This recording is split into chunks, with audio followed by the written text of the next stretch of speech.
Okay. Felicia Right. Konrad is with us. Earthlove is the short film. It's a dance film played at the Experimental Dance Film Festival. It is a film, amazing dance film. It's a film about loving Earth, right? That's it. Yes, It's yes, simple yes, in its thematic, but it's complicated in its structure because we have to learn to love Earth. That's what you're telling us in the film. yes. That's right. And also to maybe a reminder of that we are not separated from Earth. We are Earth ourselves. I Yeah. mean, we're yeah, yeah, that's how it is. And your film is about dancing and being one with nature, right? Yeah,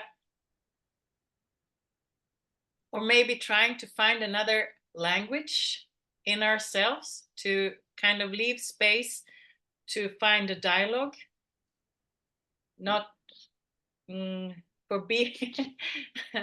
I think that is so often, I mean, it's very easy. Our language is all over, so we call everything different species. We call trees, but we don't know if it's their own name for themselves. I mean, so we have not left that space of the dialogue of other species languages. So I think we have a huge task to kind of step back and leave this space Yeah. uh, for other to communicate with us if they want to. Yeah, I don't think they yeah. want to. They're like humans, like we've been around for billions of years. Like you've only been around for 20,000. Like you got maybe 10,000 years to go and then you'll be out of here. So you're just a speck in the wind, right? So It's yeah. I'm not sure about that actually, yeah. because I mean, yeah, it's so complicated. But actually, sometimes it's like different experiences you have in your life, like coming close to another living species, and you find a kind of dialogue, and in a way it opens up uh, another sense of, like, becoming with. It's like it's this popular expression of Donna Haraway, making kin. I mean, and maybe love is universal. So if you have love, maybe other species also recognize love. Mhm. I'm not sure. Yeah, yeah, I'm not sure. I think so.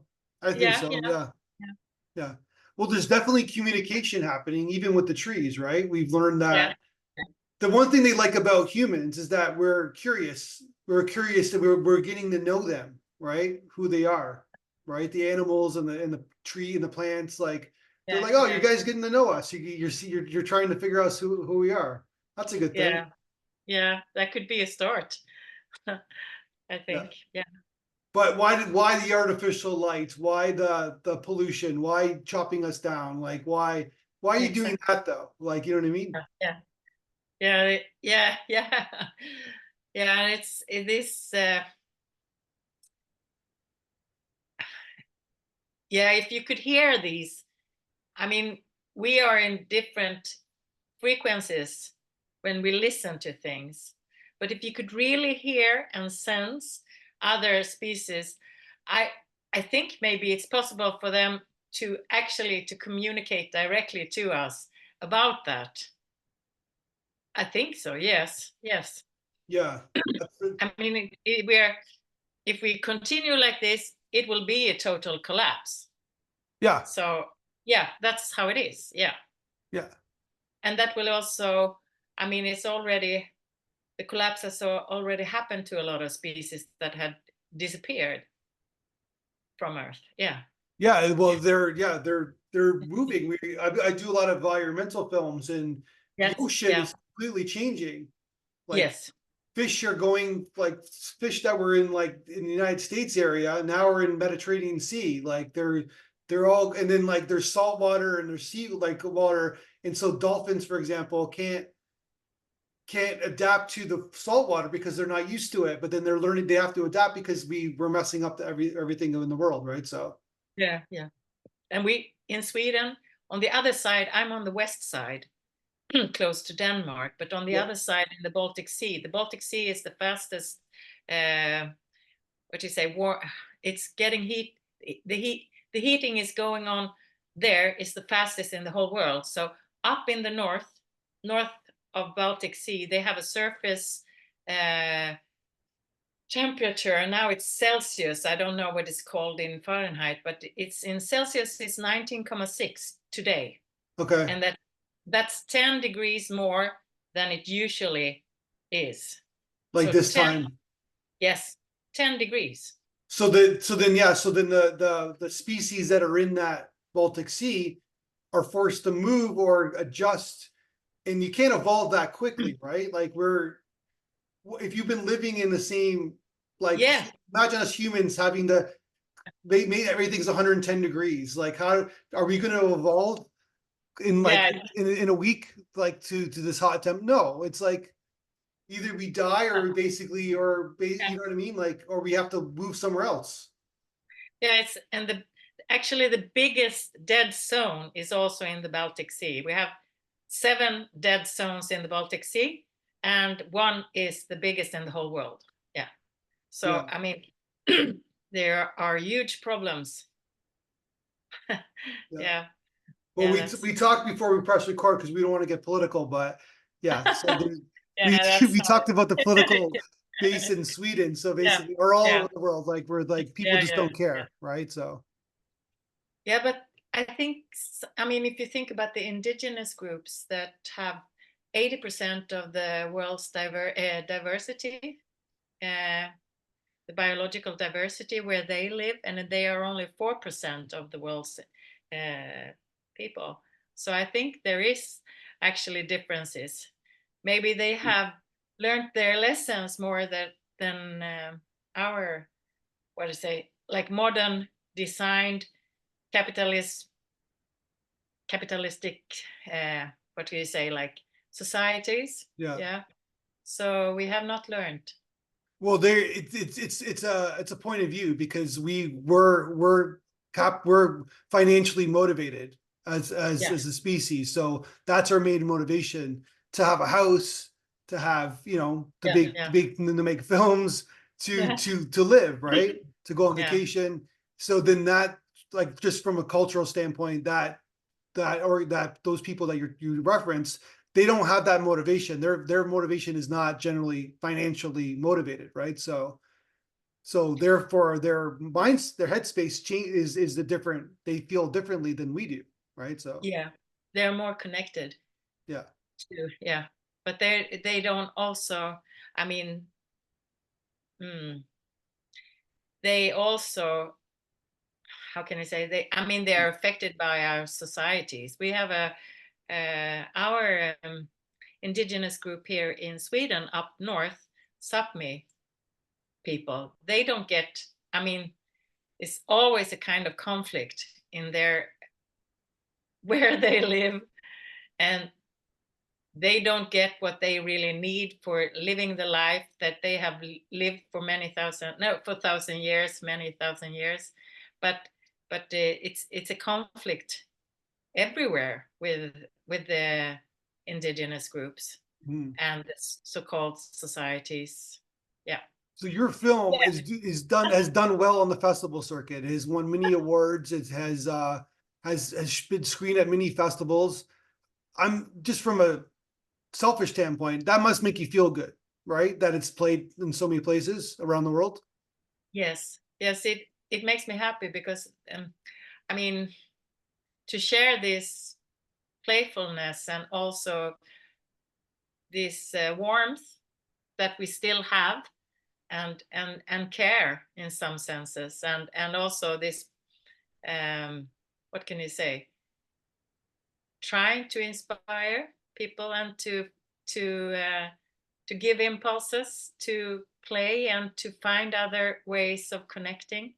That's, I mean, it's a very short and simple film in some senses, but hopefully it brings some heartfelt feelings to other And, people. well, I think it's already been proven that it does, right? So that's why it resonates with a lot of people from a universal standpoint. It doesn't matter where country you're watching the film. No, that's Everybody can relate to it to a certain. Everybody can relate to the film, so that's yeah. So tell me about the dancers. You have 6 dancers. Where did you find them?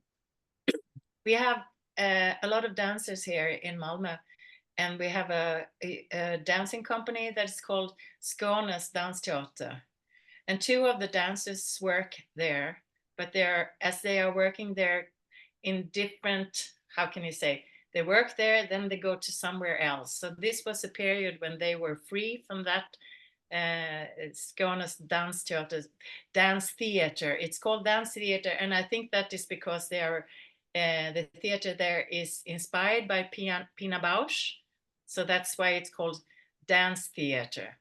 And the dancers is Georgios Pelagis and Riccardo Sandona, and they come from Italy and Greece originally, but they live here in Sweden, and they are touring around in different places. And the other dancers, they are freelance dancers, and Nidja, she comes from Argentina, and she also works with a lot with tango, of course, but she also works a bit with theater and dance together, pulled together. And then there is the dancer Jerry, that has been very much a climber in trees. He climbs a lot, and he also sings a lot. He's been a musical artist also. And then we have Emilia, that comes from Canada, from British Columbia, and her mother is still, I think it's her father that comes from Sweden, actually, because she comes from both Canada and Sweden. Yeah. And she works a lot with what can you say, small scale projects here in Sweden. And then there is the youngest one, Isabella. And Isabella is actually starting to become an artist right now. She goes to art school. So she's not dancing so much right now. Yeah, but yeah. So I know you had a choreographer, guiding choreographer on in the credits, but I'm assuming a lot of this dancing was improvised. Like they were feeling what they were feeling. Exactly. I mean, we had some guidance before, but and Miguel and I was prepared, you know. But when we came to the place, it was just like, okay, we just stand back and gave some, can you say, suggestions. But they were already into it, and because I feel like they were all touched by of doing this, they all felt the same about it, so they already had some, what can I say, something going on with themselves. So the present, immediately when the camera was on, it was just like presence was all over the place. It was so easy. I mean, I have never done anything that was so easy. It didn't, there was no effort. There was some sense of humor and poetry and very, how can I say, tenderness. Yeah, I think tenderness is an embrace, like embracing. Yeah, so it was embracing flow all over the place. Yeah. So in terms of your shooting style, like it's all kind of like handheld, and you're kind of, it's almost like the camera's dancing itself in a sense. Yeah, exactly. And Benjamin, he is a film photographer that has lived actually in Australia for some time and been filming there. And he is, I mean, he's been to very many professional productions, but he also makes small local projects like this. And he really likes to work with handheld camera. And as I am, balancing between art and film now, Mhm. and the most art people, they are not so experienced with this hand camera, but he is so physical all the time. So he has a huge easiness with going with this flow of movements, and I think that's pretty rare, because mostly when you film dance, the camera is very static in some senses, and then you try to cut. It's very rare that you see that someone can follow the movement Mhm. so easy. Yeah. And and that's, I mean, be so it's a lot because of him, I think, also. Mm. Yeah, yeah. It's almost like his camera work is improvised too, right? Where like he's just going Yeah, with the exactly. Yeah, yeah. exactly. Yeah. What did you think? We sent the audience to you, the North American audience to you. What did you think they had to say about your film? What they what did you say now? What did you think? What did you think we sent you the audience feedback video? What did you think about what they said about your film? We were crying. We were crying. We were very touched. It was very warm, and yeah, so we were just crying and feeling grateful for them, to that they had opened up like that. It was, yeah, it was just beautiful for us to sense that. And yeah, so yeah, it was lovely. And you've made some thank you. I'm glad like I said, it resonates with everybody. But you've made some films since then, since this film, correct? No, I made, this is the second film. So the first film is called Precious Balance Walk. Yeah. It's also filmed locally here in Malmö. And that is with 6 performance artists that are making like performative actions in and with water. So that film was filmed 2019, and Okay. then the corona came and there was a lot of, so it was finished 2021 fully. And and I think I'm going to make another film, the third film, that it will be called The Water Banquet. Okay. I think, yeah, with 6 singers, and maybe with glaciers. I'm not sure. But yeah. On your website, there's like she says. That's not a film. Yeah, that's a film too, but that's more like a video film that Okay. we, yeah. And that's, I have a kind of collaboration with a professor in spatial arts in New Zealand, Juliana. My God, now I'm nervous. I forget her Yeah. surname. But anyhow, we have made different experimental, what can you say, more video and or audiovisual. We have communicated wordlessly with our voices, so it's more like with voice and sounds, and 2 different videos. Mhm. Yeah. But it's like, but I guess you're not saying it's a film, but you're still making movies though. They're like, but you're calling I it videos. I call that video, but yes, I didn't plan to make films, so it's a kind of, I still feel like it's a bit, how can I say, unreal. It's so fun.